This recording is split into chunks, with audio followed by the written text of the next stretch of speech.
I'll tell you one test. If you answer it honestly, you'll know where you stand immediately. The most dangerous decision of your life probably wasn't your decision. You were born into a script that was already written and measured by a ruler that doesn't even exist. And what's even more shocking? There's a hidden ladder with 7 levels of intelligence that determines who leads and who gets led. But nobody ever puts a mirror in front of you and asks, where exactly are you standing? And the strangest part of all, the highest level on that ladder can sometimes look like coldness or even stupidity, because the one who truly understands doesn't need to look like he understands. Before we begin, ask yourself one simple question. If everything you call intelligence is just the speed of memorization, then why are the calmest people usually the ones who don't lose? And why do geniuses get dragged into the dumbest problems? That's the real contradiction. The intelligence that survives is the kind that protects you from being written into someone else's story. From your first day in school, they told you intelligence was a number, IQ, grades, a diploma hanging on the wall. They told you the smart one is the one who answers faster, memorizes more, comes in first. A useful lie because it makes people easier to manage. But real intelligence is not a test. Real intelligence is influence. It is the art of persuasion when a word is more dangerous than a weapon. It is the power dynamic moving under the table before anyone raises their voice above it. It is your ability to impose your interpretation of reality before reality imposes its interpretation on you. Machiavelli understood that early. In The Prince, he wasn't writing moral sermons, he was explaining the mechanism that makes some people rule and others obey. The point wasn't who is good, the point was who is effective. And that's exactly why so many people hate this kind of talk, because it takes away the anesthesia and leaves you alone in front of your own responsibility. And if you already feel uncomfortable in the first minute, good. That feeling is called ego resistance. The ego loves the image it built for itself. I'm aware, I'm respectable, I understand. This video is going to threaten that image, and that is exactly what creates curiosity. Because when the mind feels a gap between what it believes about itself and what might actually be true, it gets tense, and it keeps trying to close that gap. Stay with that tension, because that's the key. Let me put you in a simple scene. Maybe you'll recognize yourself in it. It's 8 in the morning, a crowded subway, frozen faces, eyes staring into phones like they're staring into a well. The same behavior every day, the same complaint, the same joke, the same quick anger, and the same slow submission. The question here is not who is smarter. The question is, who is awake? This ladder is not about information. It is about awareness, about self-control, about your ability to protect your dignity without damaging yourself, about your ability to read body language and tell who came to hunt and who came to escape, about your ability to sense social dominance before it turns into open disrespect. 7 levels, and every level has a price, and every level has a trap. And that's the part nobody talks about. And before I tell you the levels, I'm going to give you a small test, just not yet, because the surprise in the test is not the question. The surprise is your reaction to it. Keep that open. The first level, the sleeper. The sleeper does not have to be stupid. He could be a doctor, an engineer, a man who has memorized books, someone with mathematical intelligence, and still be asleep, because he lives through reaction. His life is a button being pushed. The alarm rings, he gets up. The boss asks, he obeys. A trend appears, he believes it. An ad flashes, he buys. He is not choosing. Things are being chosen for him. Look at his day. He walks into work tense, women chatting in the break room, men in the office arguing over a soccer team, breaking news, notifications, and not one single moment where he asks, what do I want? Even his relationships are reactions. He gets married because people get married. He has kids because that's normal. He lives because that's life. and sometimes he dies believing it was his choice. What rules the sleeper is the outside source. Everything is because of someone else: the government, luck, the household, circumstances. And that's not just an opinion, that is a pattern of mind that keeps you weak because you handed over the wheel. And Machiavelli was brutal in describing this type. Men are simple and subject to the necessities of the moment, so anyone who wants to deceive will always find someone willing to be deceived. Not because people are evil, but because people want comfort. The sleeper is afraid of freedom. To him, freedom is not a gift. Freedom is responsibility, and he does not want the blame. So he goes looking for a herd. First, he checks, what does the majority think? What did the comments say? What are people wearing? If the majority says right, then right. If it says left, then left. Not because he is convinced, but because he is terrified of standing alone. And this is where most people make the fatal mistake. They think freedom means doing whatever you feel like doing. But the sleeper is already doing whatever he feels like doing, because what he feels was planted inside him. Picture the scene: a family gathering. Someone gives a political opinion. The sleeper nods along without thinking. You ask him, okay, but why? And he repeats a headline he heard from a TV anchor. If that anchor changes his opinion tomorrow, his opinion will change tomorrow. That is not conviction, that is programming. And that is why the sleeper fights viciously over ideas that are not even his. He protects the cage while thinking he is protecting himself. And here is your first warning bell. If you discover your opinion through other people's reactions, not through your own mind, then you are on the first level. And if you felt a sting inside just now, that is not depression. That is awakening. But when the sleeper wakes up, he usually does not become wise. He becomes loud. He enters the second level, the mimic. The mimic discovered that the world is a game and that the smart person has value. So he decided to perform intelligence. Here, impression management becomes a religion. The mimic collects titles, certifications, and email signatures longer than his actual work. He memorizes quotes from Robert Greene and Nietzsche and drops them into every discussion without ever having lived them. You'll find him in a conversation hinting that he understands people, saying, "That's Machiavellian, my friend." Meanwhile, he still gets hurt if someone doesn't reply to his text. He reads summaries, not books. He watches short videos and thinks he owns the meaning. And that is why he is always tense, because he is performing. One small moment exposes him. Somebody asks, "Okay, tell me plainly, what do you actually think?" And his brain turns into a loading screen. Because he has no original idea, he has echoes of ideas. And to protect his image, he shifts into attack mode. He mocks, raises his voice, questions the other person's intention. Ego defense kicks in automatically. That is why the second level is filled with so much screaming online. And this is the most dangerous part. The mimic feels superior to the sleepers. He mocks the herd. He starts resenting people who don't get it. But he is still under the same law. He needs approval. He needs admiration. He needs somebody to tell him, "You're impressive." And that makes him extremely fragile the moment he's asked a new question. Because the mimic does not know how to build, he knows how to copy. Ask yourself, are you learning to gain understanding, or are you learning to gain status? If you study so you can reply to the person who criticized you, then you are still a mimic. And that is not shameful. What is shameful is staying there while thinking you've arrived. And be careful with this uncomfortable paradox. The mimic can actually be more dangerous than the sleeper. The sleeper is easy to lead, easy to predict, but the mimic has the arrogance of awareness, and that makes him attack anyone who exposes him. This is the moment a well-known psychological phenomenon shows up. When a person learns a little, he starts thinking he knows everything.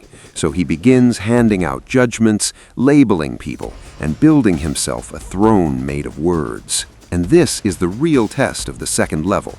Can you say, "I don't know," without feeling like your value has been shattered?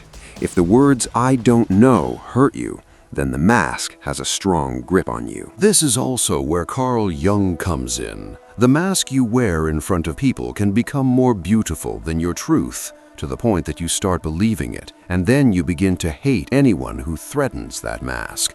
That is why the mimic is always living in a small war, a war against every question. So when do you rise? When you get tired of performing, when you feel like you talk too much, but inside you are empty. That is where the third level is born, the calculator. And before we continue, ask yourself another question. Do you change your opinion when the evidence changes? Or do you change the evidence so you don't have to change your opinion? Because that difference, if you understand it, will determine your transition from mimic to calculator. Here, the mind starts learning something called use instead of display. It is not important that you look intellectual. What matters is that you can understand the game the moment it changes. The third level is the first time the mind becomes useful in real life. The calculator has grown to hate applause. He wants results now. He looks at the rules and says, "These rules are not sacred. They are agreements, and agreements shift, and the one who understands them can play." This is where social intelligence appears openly.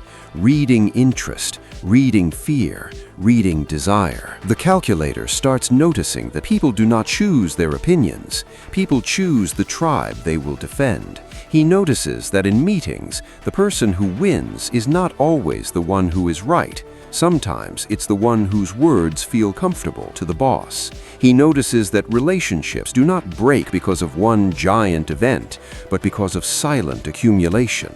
And at this moment, you need to hear a direct Machiavellian line. The lion cannot protect himself from traps, and the fox cannot defend himself against wolves.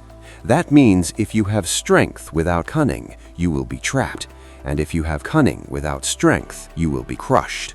The calculator is the fox. He understands the trap before it snaps. He reads incentives. What does the boss want? What is your coworker afraid of? What is your partner greedy for? The calculator understands that human beings move on two strings, fear and desire. He doesn't fight that, he uses it. But listen carefully, because here comes the first major trap.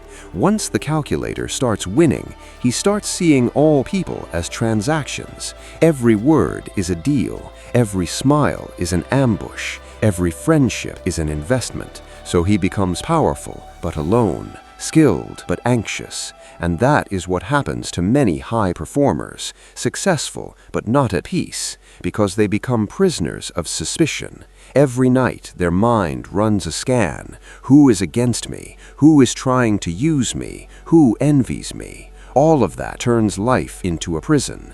Let me walk you through a series of small scenes, because the level of the calculator is the best place to learn practical tools that protect you and move you upward. Imagine you're in a meeting and someone throws a subtle insult. Your boss says in front of everyone, "You're always late." Your heart starts pounding. Your face gets hot.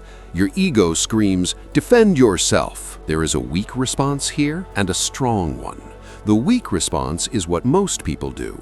"No, sir, honestly, it was the traffic. That is justification. And justification puts you inside the frame he created.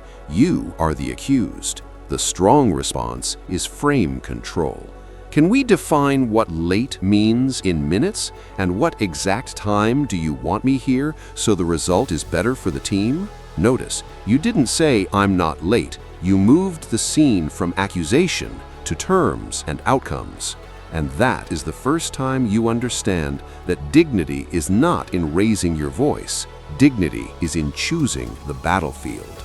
Then somebody starts interrogating you. He says, "Why are you so defensive?" That question is not innocent. Usually it's bait. If you answer it, you are justifying yourself. This is where a tool called question reversal comes in.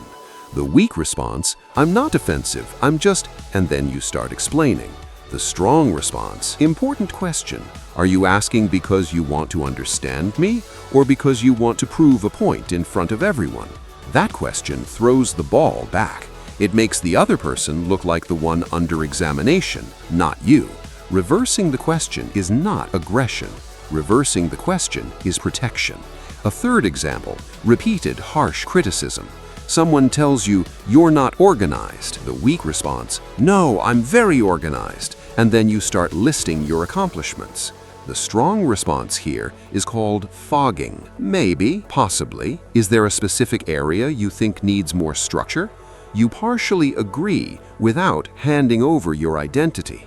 You take the weapon out of the criticism, its ability to make you defend your image. Another situation, direct provocation. Someone says, "You're way too sensitive." The goal is to drag you into a reaction. The weak response, "I'm not sensitive, you're the one," and suddenly you're in defense and insult mode. The strong response here is agree and amplify, but intelligently. Maybe, I do take words seriously. So let's focus on the point you made. What exactly needs to happen? You agreed to a small part, expanded the meaning in your favor, then brought the conversation back to substance. That same tool, agree and amplify, breaks a lot of people who live off conflict. Even in a simple discussion, you can break social dominance with silence. In an argument, someone cuts you off and laughs. Forget it, you only understand theory. The weak response, "What does that even mean?" And then you get emotional. The strong response, silence as dominance. You go quiet for 2 seconds, look at him, then say, "Give me one example." Provocation depends on your speed. Silence strips the attack naked. If you start using these tools, you'll feel like you've won a lot. But that still isn't assent. That is reinforcement, because you are still inside the calculator's prison. You are excelling inside a system, not breaking it. And here, the middle of this video has to interrupt you, because the real trap is not the first level or the second level. The real trap is the third level. Most people who think they woke up stop here. They become smarter than the herd, but they are still being played. Why? Because you still believe the game is fair if you play it correctly.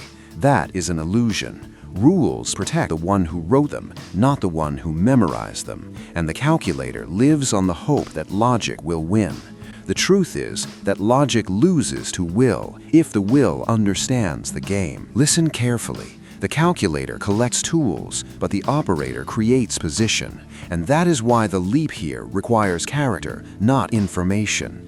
You can understand every tactic, but the first time you face real confrontation, you discover that you still shake, because the issue is not the tactics, the issue is your nervous system. Are you more afraid of humiliation or more afraid of failure? The answer determines whether you become a leader or stay an advisor. To rise, you have to become the fourth level, the operator. Here, intelligence is not just calculation. Intelligence is will. The operator does not just read the environment, he presses on it. He does not wait for opportunity, he creates it. He is the kind of man who walks into a room and the tension rises a little. Eyes follow him, not because he is dressed better, but because his presence is stronger. The operator understands a painful truth. Many people who call themselves nice people are really just afraid. Fear is not morality. Fear is just fear. And what moves you from calculator to operator is learning the difference. But stay alert.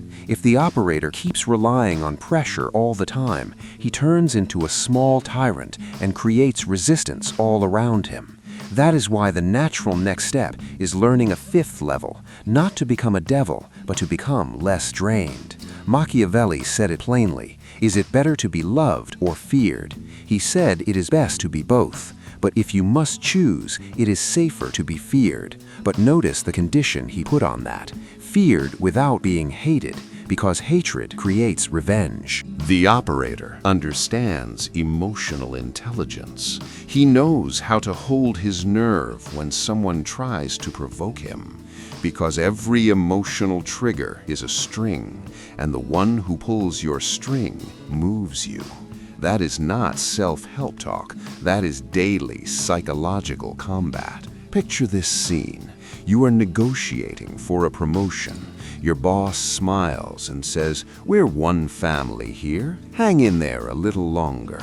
That is an attempt to delay what you deserve by wrapping it in an emotional frame. The weak response? Of course, no problem, with a tense smile. The strong response with frame control.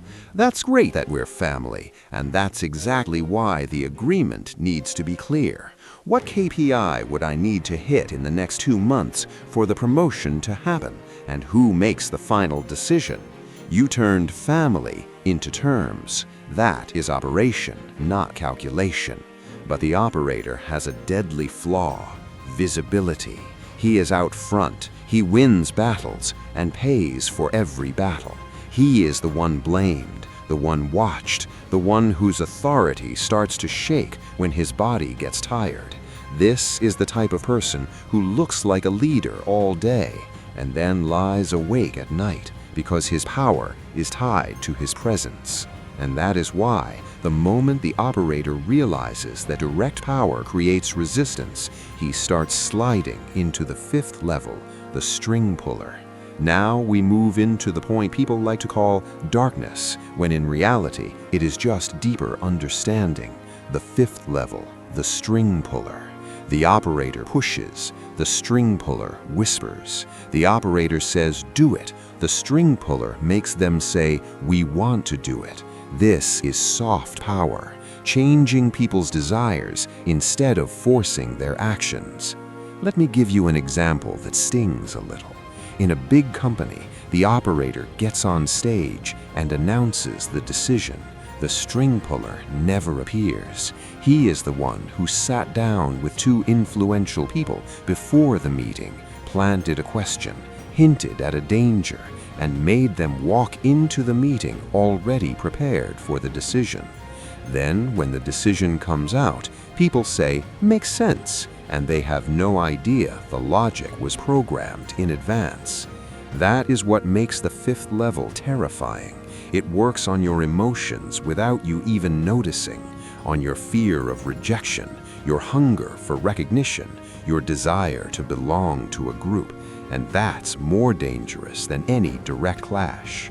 The string puller understands that human beings do not act on logic, they act on a story, on an image of themselves. This is where Carl Jung enters the picture. Jung said we have a persona we present to the world, and a buried part, the awareness of the shadow, that we hide even from ourselves. The string puller plays both sides. He polishes the persona in front of people and whispers to the shadow inside them. And notice how precise the game is. Human beings hate feeling controlled. If you tell someone, "I'm persuading you," he will reject it. But if you make him feel like the decision is his, he will fight for your decision. That is one of the most dangerous psychological contradictions of all. Let me show you what that looks like in a small scene. You present an idea, someone tries to steal it. He says, "I was actually thinking the same thing he said." The weak response, "No, that was my idea," a direct conflict that gives him room. The strong response from the string puller depends on frame control without confrontation. Good, so we're thinking the same way. To move fast, I'll finish the plan step by step, and you can help me with execution. You established yourself as the leader without saying, "I'm the leader." You made him work under you while he still feels good that he contributed. And if someone tries to throw a subtle insult at you in front of people, it's obvious you only understand theory. The weak response, "What do you mean by that?" The strong response, using silence as power. You look at him, pause for a moment, then say, "Can you give me one example?" That question exposes anyone attacking through implication, because most of the time, it's empty talk with no evidence behind it. Here is another tool the string puller masters: strategic indifference. It does not mean you don't care. It means you do not hand your energy to just anyone. If someone tries to summon a defensive reaction out of you, you refuse the summons. You pause. You choose to answer later, not now. The delay itself becomes a message of power. And not just delay, sometimes absence itself becomes a weapon. Robert Greene used to say that too much presence lowers value. That is not magic, it is human psychology. What is always available gets taken for granted, and what disappears with calculation becomes a mystery. But here, you have to learn the difference between absence as escape and absence as control.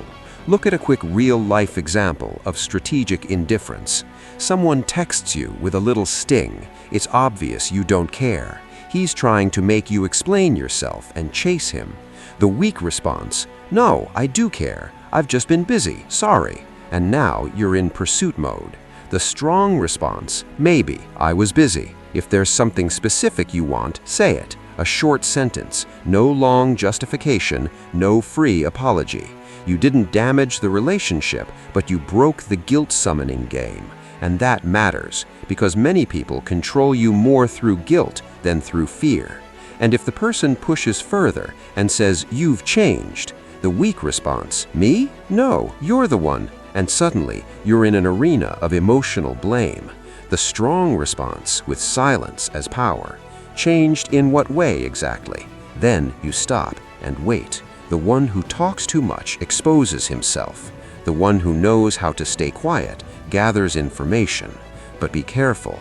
The string puller, changing his skin all the time, pays a psychological price. And here you need to draw a red line. There is a difference between understanding and exploitation. Understanding someone's manipulation so you can protect yourself, that is intelligence. Using the same tools to break people, that is destruction. Because every tool you use against others gradually starts being used against yourself. The same masks, the same suspicion, the same coldness. And this is where your shadow, using Carl Jung's language, starts feeding on you. You justify it to yourself and say, "That's just how the world works." And over time, you discover that you have become the one who needs to be deceived in order to keep living. He starts losing his identity, holding so many masks that he forgets his own face. He starts treating human beings like buttons. Press approval and a behavior appears. Press fear and a behavior appears. And with time, he becomes incapable of love because he sees love as a tool. And that leaves him standing on a cold peak. That is why so many people stop at the 5th level and think it is the summit. I understand people now. Fine, but you are still playing on the board, still maneuvering across the same game somebody else designed. The real summit is not moving the pieces. The real summit is designing the game. And that is the 6th level, the engineer. This is the stage of systems thinking. The engineer sees that behavior is not just intention. Behavior is the result of environment. If you want people to move in a direction, don't tell them to. Build a hallway. This is choice architecture, shaping the setting in a way that makes decisions lean in a direction without force. And the engineer here is not just a businessman. The engineer can be a writer, a director, a politician, or anyone who creates narrative, because narrative is psychological environment. If you make people believe a story about themselves, they will behave according to it. That is why some ideas are stronger than any army, because they reshape the desires of millions at the same time. The engineer no longer needs to persuade each individual person. He changes the conditions of the game around the person. Instead of arguing with you about whether you'll open your phone too much, he adds notifications, features, and design that make you open it automatically. Instead of saying buy, he makes buying the default option. And then you understand that some people do not rule you through words, they rule you through structure. Let me show you choice architecture in something every day, an app on your phone. The moment you open it, it gives you recommendations, not because it loves you, but because it knows free choice is exhausting, so it gives you ready-made options. You think you're choosing, but you're choosing from a list that was designed for you. And the one who designs the list is the one who leads you. And that same thing happens in politics, in media, even in relationships. Many of your choices are simply choices between two alternatives that were carefully presented to you. The engineer creates the alternatives, not just judges between them. Think about social media platforms. They don't care who wins the argument. They care that the argument never ends, because time is money. They built the arena, and people are fighting inside it. The engineer wins because he owns the arena. And here I have to ask you a question that cuts through everything. All your life, have you been fighting over what is right or fighting over who gets to define what is right? The difference between those two is a difference in energy and a difference in lifetime. The engineer thinks in 10 years, not at the end of the month. He studies economics, history, psychology, and builds wiring between them. He loves structure more than applause. That is why his existence is rare, because it takes patience, and it requires the ego to quiet down, and it requires accepting that you may lose small battles because you are winning the bigger war. But even the engineer is still attached to something. His project, his system, his name. If the structure collapses, he shatters, which means attachment is still there. And that brings us to the 7th level, what I'm going to call the void. The void is not depression. The void is not nothing matters. The void is a state of complete inner sovereignty. Here, Stoicism is not a book of quotes. Here, Stoicism is daily training, knowing the difference between what you can control and what you cannot.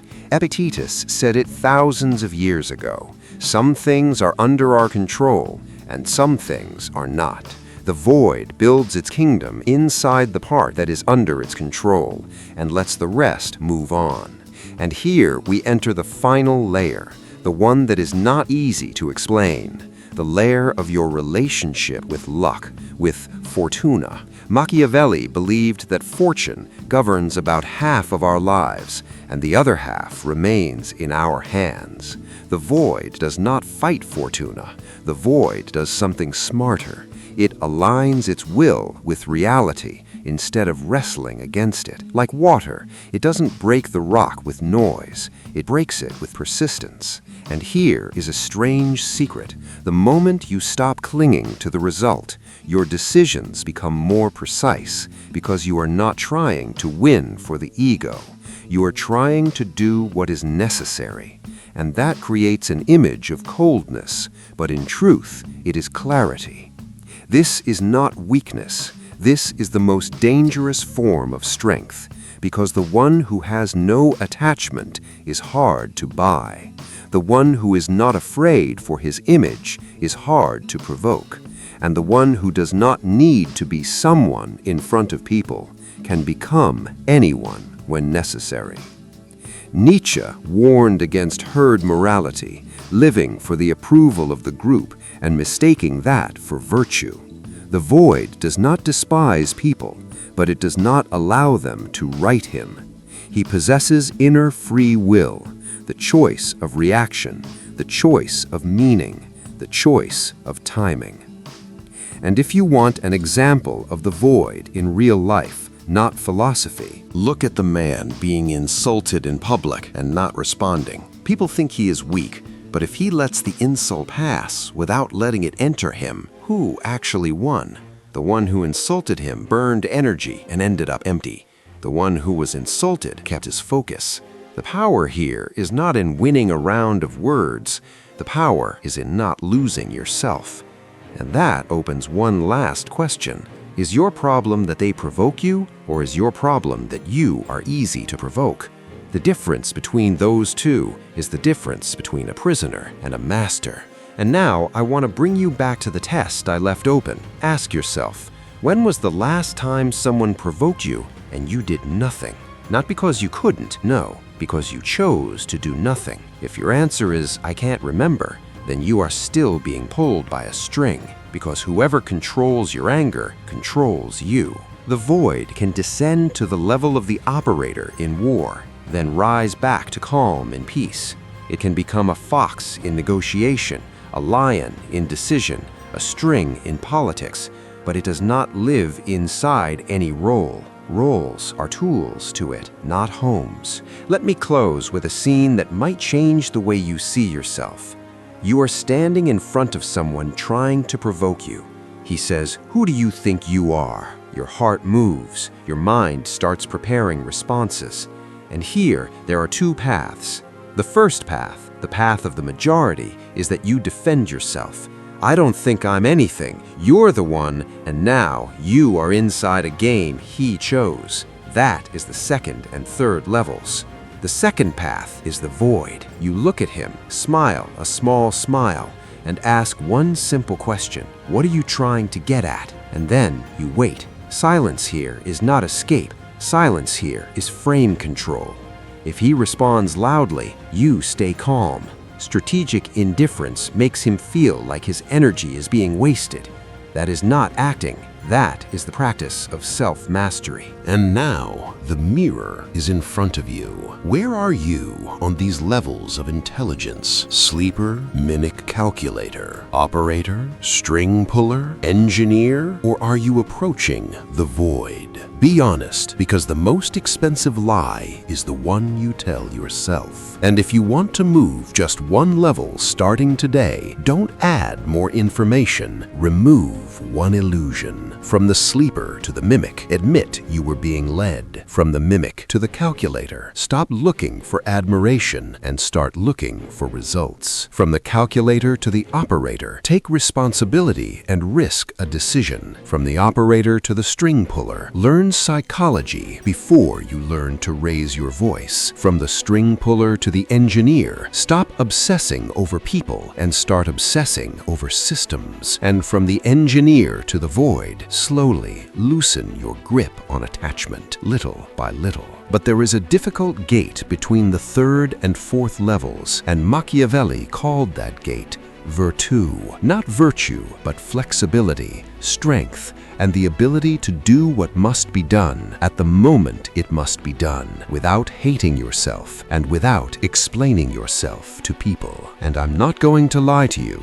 There is a level to this conversation that cannot be said out loud in public, not only out of fear of people, but because any tool of power in the hands of an immature mind becomes a weapon of harm. So remember this, the final goal is not to control other people. The goal is to possess yourself, because the man who possesses himself feels the whole world lose some of its power over him. If you made it this far, you are not listening just for entertainment. You are looking for keys. If you want deeper content about dark psychology in a defensive and practical way without theatrics, subscribe to the channel. And let tonight's question be simple and disturbing. Who am I when nobody is looking?